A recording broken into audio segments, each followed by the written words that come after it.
أشهد أن محمدًا رسول الله.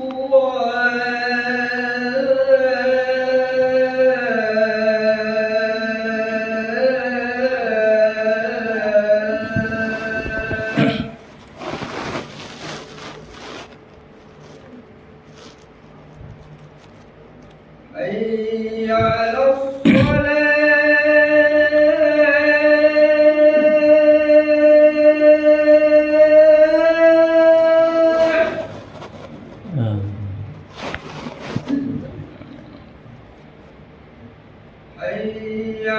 الصلاة.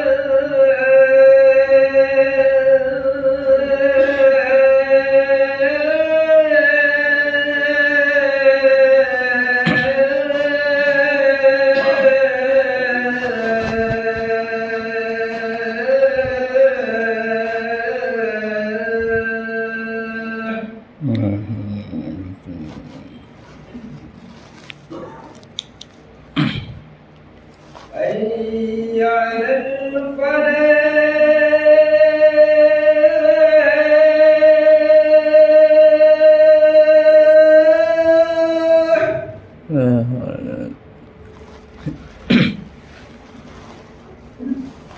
حي على الفلاح. حي على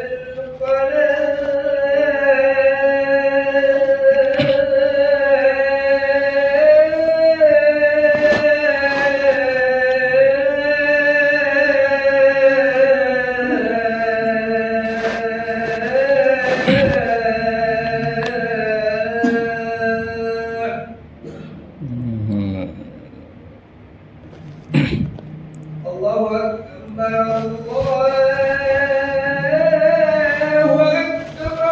الله أكبر. لا إله إلا الله. لا إله إلا الله محمد رسول الله. لا إله إلا الله تتم الصلاة والسلام الشرف والدرجة العليا وبثم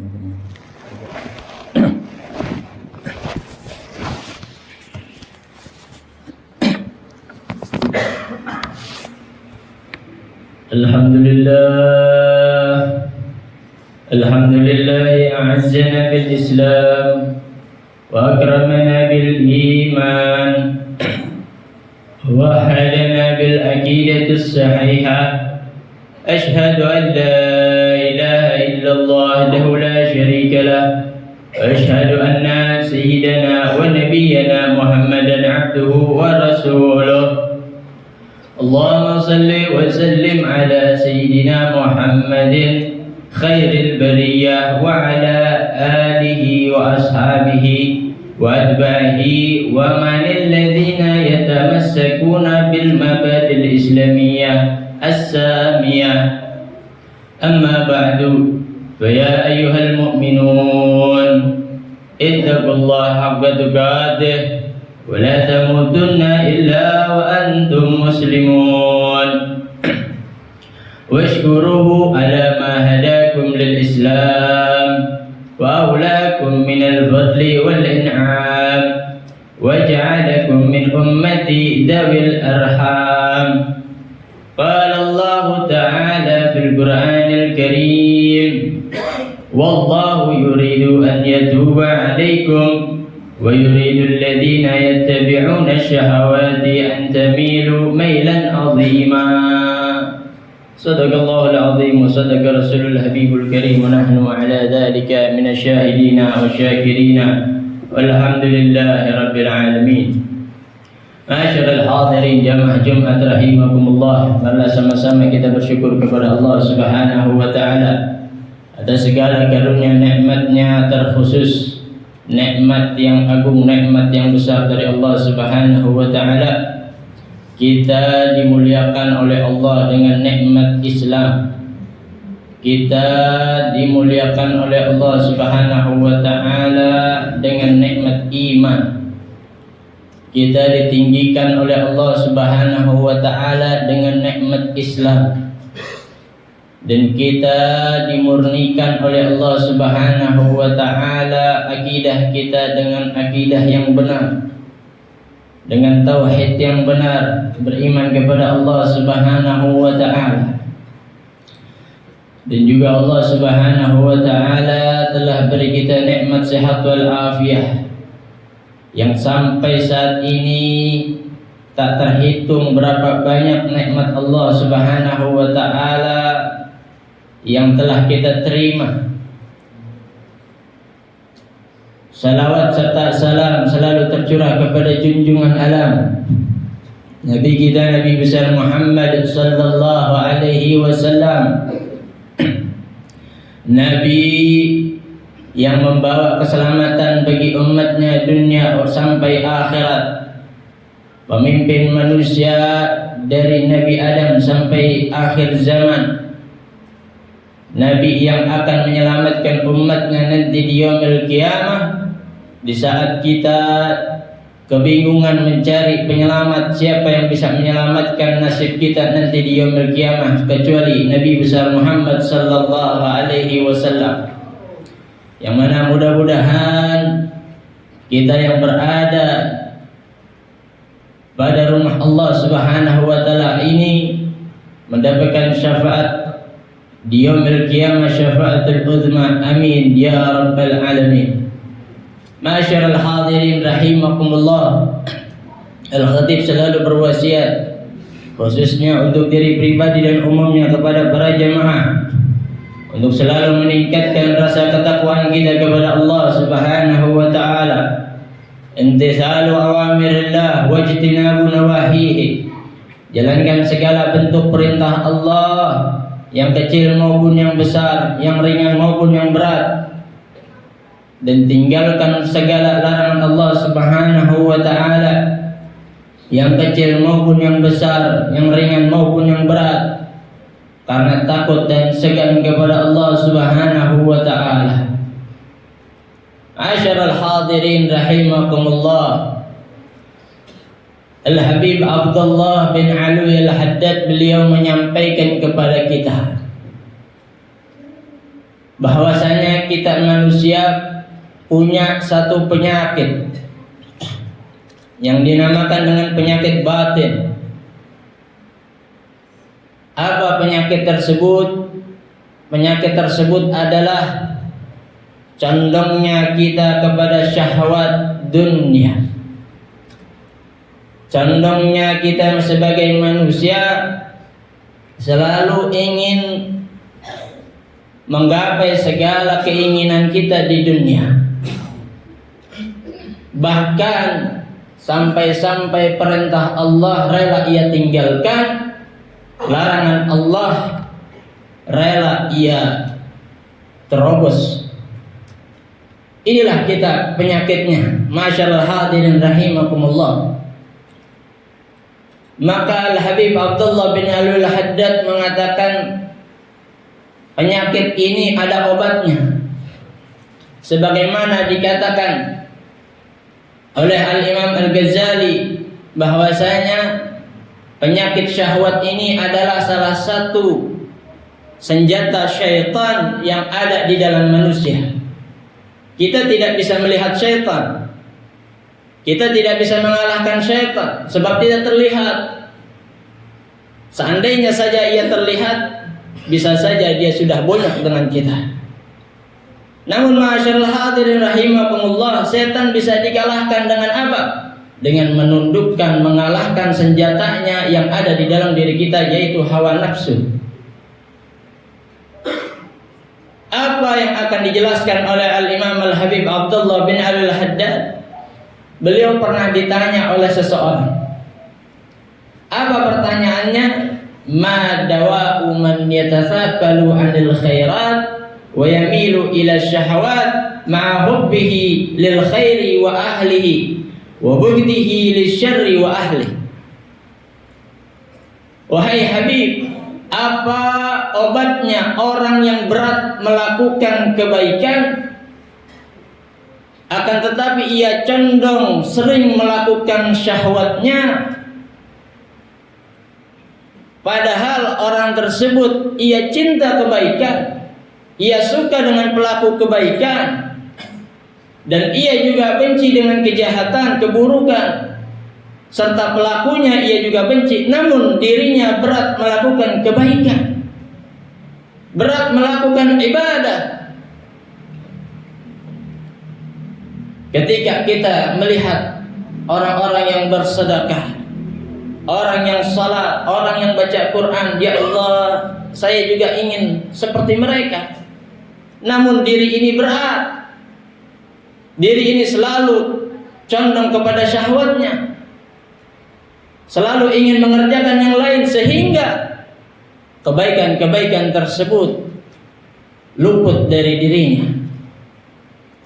Maka dijawab oleh beliau, fa'ajabahu radhiyallahu anhu wa an salafihi, i'lam inna li hadzal amri asbaban arba'atun.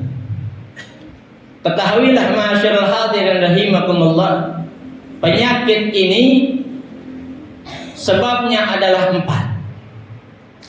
Beliau akan menjelaskan penyakitnya serta obatnya. Yang pertama apa? Al-awwalu al-jahlu. Yang pertama penyakitnya adalah kebodohan. Di dalam diri kita terdapat kebodohan, yang mana dikatakan al-mar'u adu ma jahil. Seseorang itu musuhnya adalah kebodohannya sendiri. Kenapa ia tidak mau sholat? Karena tidak mengerti sholat. Kenapa ia tidak baca Al-Quran? Karena belum bisa tidak belajar Al-Quran. Kenapa ia tidak sedekah? Karena dia tidak tahu tentang sedekah. Maka sesuatu yang tidak ia tahu, tidak pernah ia kerjakan, bahkan ia takutkan. Maka yang pertama penyakitnya adalah al-jahlu, kebodohan.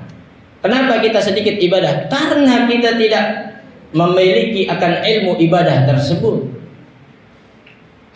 Maka dari itu obatnya adalah wa izalatuhu bil ilmin nafi'. Obatnya adalah hilangkan kebodohan dengan ilmu yang bermanfaat.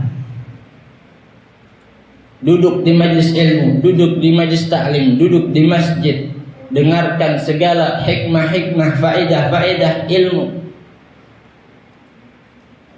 Itu adalah penyakit dan obatnya yang pertama. Yang kedua, az-zani daful iman. Di dalam diri kita sering terjadinya lemah iman. Kadar keimanan kita sedang lemah, sehingga malas, berat melakukan yang wajib ataupun yang sunnah. Itu adalah penyakit yang kedua, lemahnya iman. Lalu bagaimana cara mengobatinya? Wa taqwiyatuhu bin nazari fi malakutis samawati wal ard.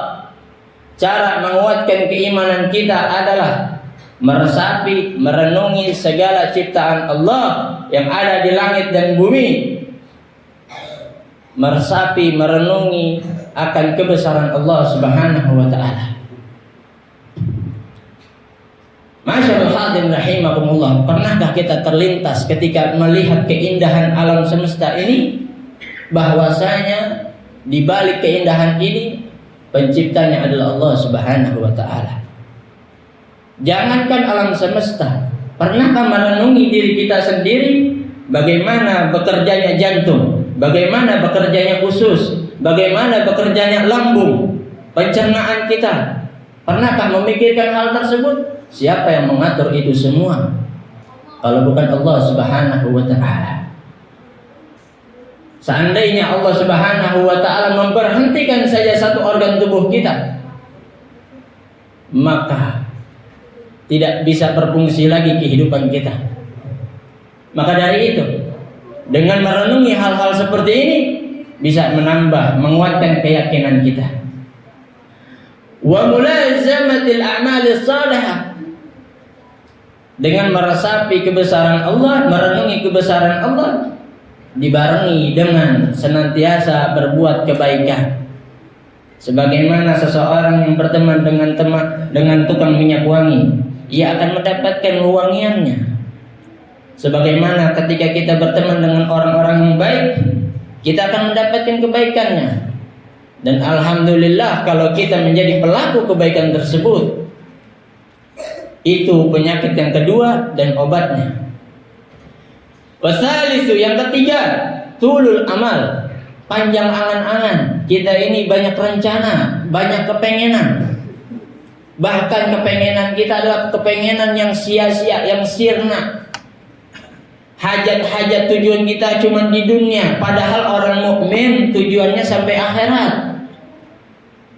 Bayangkan masyaallah hadir rahimakumullah, orang-orang kafir, apa yang mereka tidak punya? Dunia mereka kuasai, harta mereka punya, wanita mereka punya, kekuasaan mereka punya. Tapi ketika kita melihat berita, si fulan, orang terkaya, orang terpandang, mati bunuh diri. Sebab apa? Sebab mereka sudah mencapai tujuannya, yaitu menguasai, memiliki dunia. Tapi orang beriman tidak akan melakukan hal seperti itu, sebab masih ada keimanan di dalam hatinya. Dan tujuan orang beriman adalah kehidupan yang nanti di akhirat. Apa yang ia lakukan di dunia, bukan ia nikmati di dunia, akan tetapi nikmati di akhirat. Maka penyakit yang ketiga adalah tulul amal, banyak angan-angan, panjang angan-angan. Lalu mengobatinya adalah wa mu'alajatuhu bi dzikril maut, banyak-banyak ingat kematian. Banyak-banyak ingat kematian. Wastish'aru hujumihi bi kulli halin wa hinin, dan rasakan kematian itu tidak pernah memiliki tanggal waktu yang tertentu. Ia bisa maju, bisa mundur sesuai ketentuan Allah Subhanahu wa taala. Ada sebab-sebab yang bisa memanjangkan umur, ada yang bisa sebab-sebab memendekkan umur kita.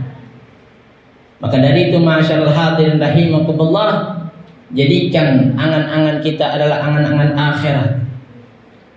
Silahkan kita memiliki rencana dunia, namun jangan terlalu berlebihan, jangan terlalu berkepanjangan, sebab umur kita tidak seperti angan-angan kita.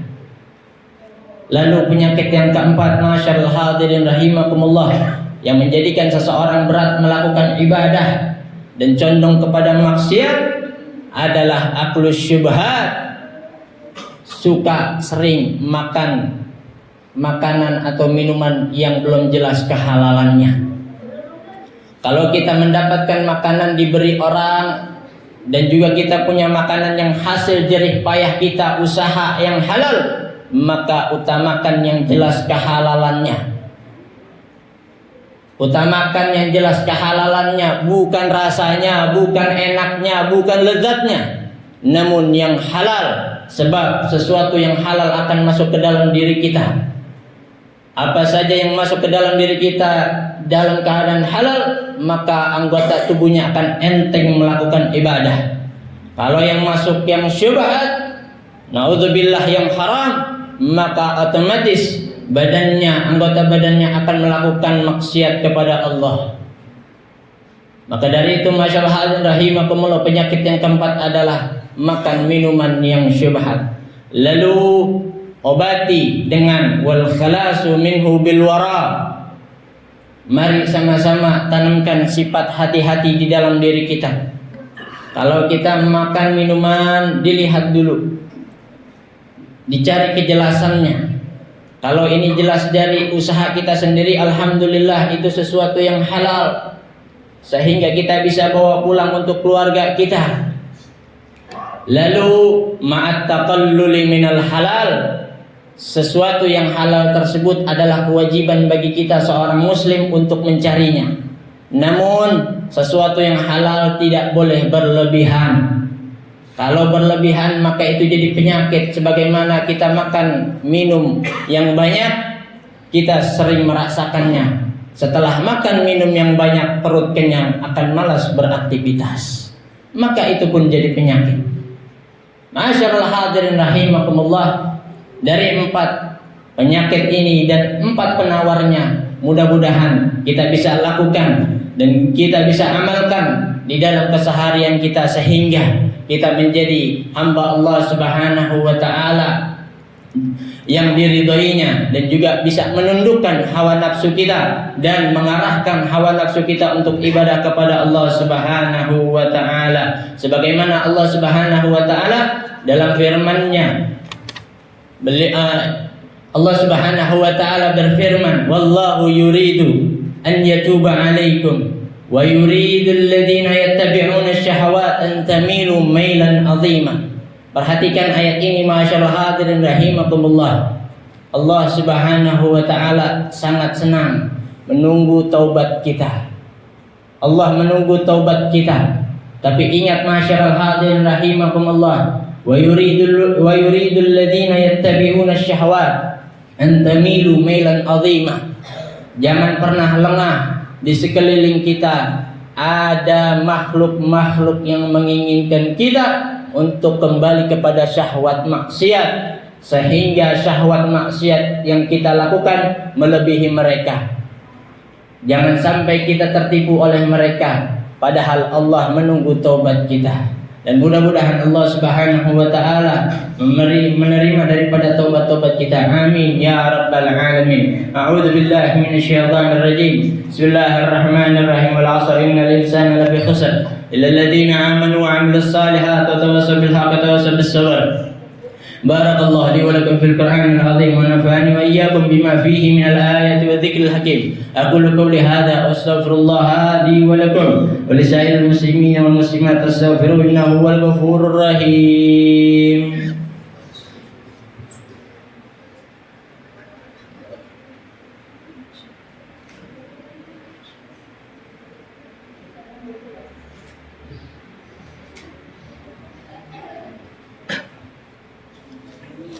Alhamdulillah wa kafa wa salli wa sallimu ala sayyidina Muhammadin al-Mustafa wa ala alihi wa sahbihi ahli al-wafa. Asyhadu an la ilaha illallah wa la syarika la, asyhadu anna sayyidina Muhammadan abduhu wa rasuluh.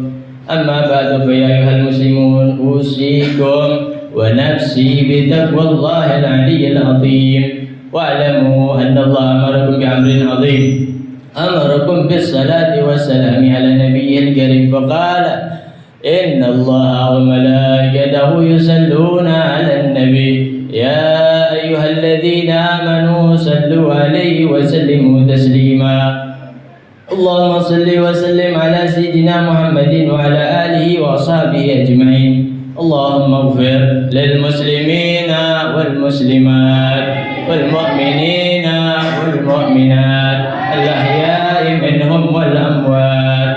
اللهم ادفع عنا البلاء والغلاء والوباء والفحشاء والمنكر والبغي والسيوف المختلفة والشدائد والمحن ما ظهر منها وما بطن من بلدنا هذا خاصة ومن بلدان المسلمين عامة إنك على كل شيء قدير.